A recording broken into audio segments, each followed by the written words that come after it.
Et bonjour à tous et nous revoici pour une nouvelle vidéo où cette fois je vais répondre à la deuxième question qui m'avait été posée par le post de Stéphanie Goberac qui me demandait, d'ailleurs c'était sa question initiale, peut-on virer le Premier ministre? Voilà une question qui est très intéressante car je pense qu'il y a beaucoup d'idées reçues qui peuvent s'expliquer par le fait qu'il faut distinguer l'usage, donc c'est-à-dire la pratique courante, et ce qu'impose réellement la Constitution. Et vous allez voir que le gap est assez important.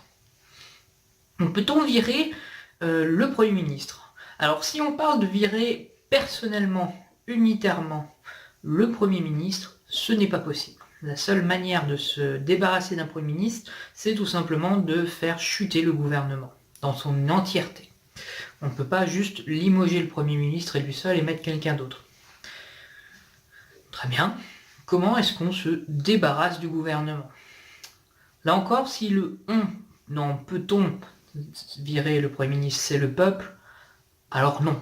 Le peuple ne peut pas virer le Premier ministre. Il peut le faire par ses représentants. En effet, il y a deux façons qui sont régies par la Constitution pour se débarrasser d'un gouvernement.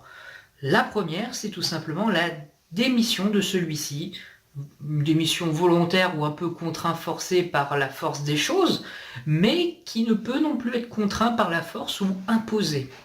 En effet, l'article 8 de la Constitution énonce que le président de la République nomme le Premier ministre, il met fin à ses fonctions sur présentation par celui-ci de la démission du gouvernement. Donc le Premier ministre, s'il souhaite démissionner, il a juste à donner sa démission. Mais là, nous ne parlons pas de limoger, de révoquer, de suspendre, d'évincer le Premier ministre. Là, c'est une démarche volontaire, personnelle. Si vous pensez que le président peut virer le Premier ministre, cela est faux. En effet, en droit usuel français, en droit administratif normal, le droit de nomination implique de manière implicite, donc sans avoir besoin de le nommer, le droit de révocation. Si je peux nommer, je peux virer. Ce n'est pas le cas lorsque l'on parle de droit constitutionnel. Cette question peut faire débat. Est-ce que finalement cette coutume du droit administratif français peut s'appliquer à un droit constitutionnel? Normalement non, puisque c'est deux domaines distincts et la règle de l'une ne s'impose pas à l'autre.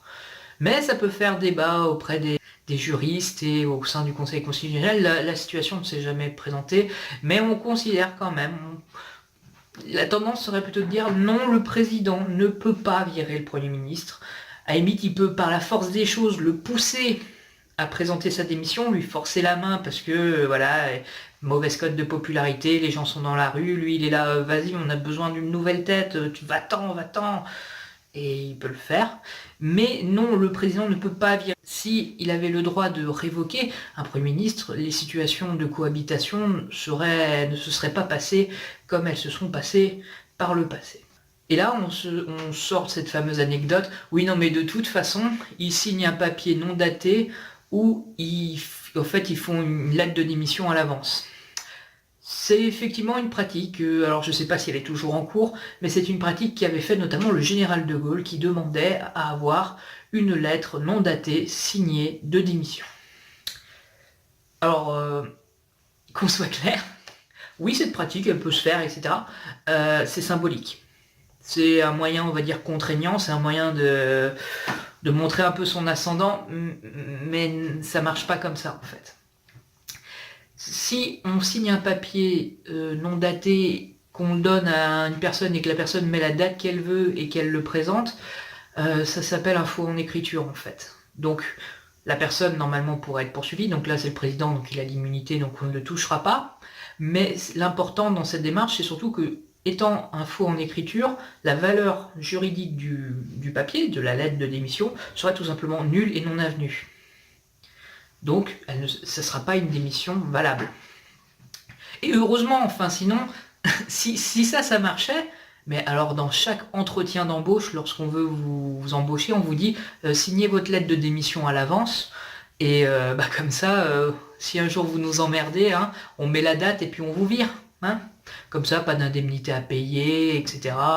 Non, on va faire comme ça. Parce qu'après tout, c'est nous qui vous nominons, c'est nous qui donnons le poste. Donc si vous le voulez, signez ce papier à l'avance de démission, et puis on l'utilisera quand vous voulez. Non, ça marchera pas comme ça dans le privé, ça ne marche pas comme ça dans le public non plus. Donc, effectivement, c'est symbolique, ça montre un certain poids, mais non, ça n'a aucune valeur juridique. Et c'est pour ça d'ailleurs que on n'a jamais utilisé ça.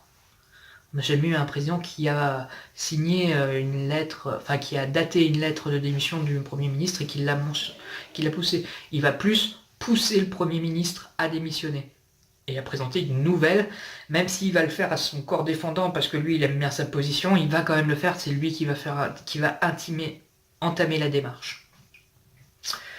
Donc là-dessus, non, le président ne peut pas révoquer son Premier ministre. Est-ce que le ministre est intouchable pour autant? Non. Il y a évidemment toute la question, on va dire, politique, parce que en réalité, le gouvernement est responsable devant le Parlement français. Donc le Parlement, c'est l'Assemblée nationale et le Sénat, je vous le rappelle. Et il y a plusieurs choses. Donc il peut faire en début de mandat ce qu'on appelle enfin même pas forcément en début de mandat, il peut faire une déclaration de politique générale. Parce que en gros, il va dire ce qu'il souhaite faire, quelle est la politique globale du gouvernement. Il va demander à ce que le Parlement l'avalise, et si ce dernier ne l'avalise pas, alors le Premier ministre doit remettre sa démission auprès du président. Autre cas possible, l'Assemblée nationale peut voter une motion de censure. La motion de censure doit être votée à la majorité, et si elle réussit, donc si elle est votée à la majorité, là encore, le gouvernement n'a pas d'autre choix que de présenter sa démission. Et enfin, le gouvernement peut engager sa responsabilité sur un projet de loi spécifique, et si ce projet de loi n'est pas voté, alors le gouvernement doit présenter sa démission au président. Ces trois cas très spécifiques sont précisés dans l'article 50 de la Constitution, lorsque l'Assemblée nationale adopte une motion de censure ou lorsqu'elle désapprouve le programme ou la déclaration de politique générale du gouvernement, le Premier ministre doit remettre au président de la République la démission du gouvernement. Donc si vous souhaitez vraiment renvoyer un Premier ministre et que vous n'arrivez pas à le forcer, eh bien, il n'y a au final que le Parlement qui peut renverser le gouvernement via ces trois actions-là. Notez notamment que l'engagement du gouvernement sur une loi, en tout cas un projet de loi, c'est le très connu 49.3 qui a beaucoup fait parler de lui il y a quelques années. J'insiste là-dessus, c'est les seuls cas où l'on peut virer un gouvernement. C'est les seuls moyens, c'est la démission volontaire et ces trois cas, c'est-à-dire motion de censure, échec lors d'une déclaration de politique générale et lors du 49.3. Ce sont les seuls cas où le gouvernement est obligé de partir. Pourquoi j'insiste là-dessus?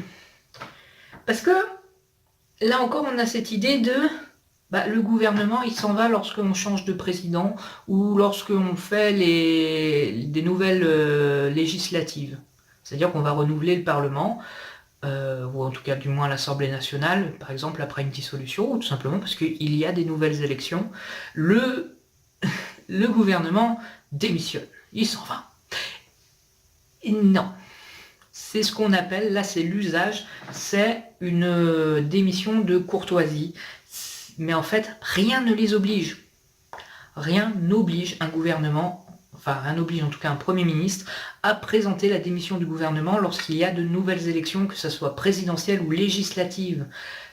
Ça pouvait dire que, par exemple, si alors là-dessus c'était des théories,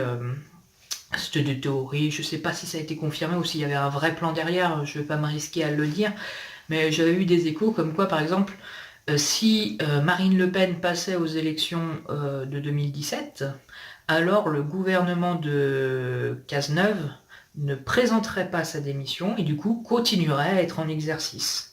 Et bien que ça soit hors de l'usage, on n'a jamais vu ça, ça serait légal, puisqu'il n'est pas tenu de démissionner. Alors le seul levier qu'aurait alors Marine Le Pen, c'est d'attendre les législatives, d'avoir une majorité, ou arriver à avoir une coalition pour avoir une majorité à l'Assemblée nationale, et de faire voter une motion de censure. Ça aurait été le seul moyen possible pour renverser le gouvernement de Cazeneuve. Si vraiment le Premier ministre ne veut pas démissionner, on ne peut pas le forcer à démissionner. On peut lui donner des tonnes de motivation, le pousser, lui mettre la pression, avoir un contexte très compliqué, lui rendre la vie impossible, voire le rendre complètement inutile, puisque tout ce qu'il va proposer, on peut le rejeter. Si on ne pourra pas le forcer à présenter sa démission, s'il ne souhaite pas. L'Assemblée peut le faire tomber. C'est le seul moyen, c'est les seuls leviers qu'on a, c'est le Parlement. Voilà, les gens, ils ont l'habitude, oui, aux prochaines élections ou machin, quand un président arrive, il va nommer un autre Premier ministre. Non. Ça, c'est des démissions qui sont faites, on va dire, de courtoisie, parce qu'on respecte l'ordre républicain, on respecte la Constitution et son esprit. Pareil, le président n'a pas le pouvoir de révoquer un Premier ministre. Donc voilà, si vous voulez virer, il n'y a que la voie parlementaire. Et j'espère avoir répondu à votre question et potentiellement avoir chassé quelques petites idées reçues qui, mine de rien, ont quand même la vie dure. Mais ce que je peux comprendre, puisqu'après tout, c'est suivi avec l'usage.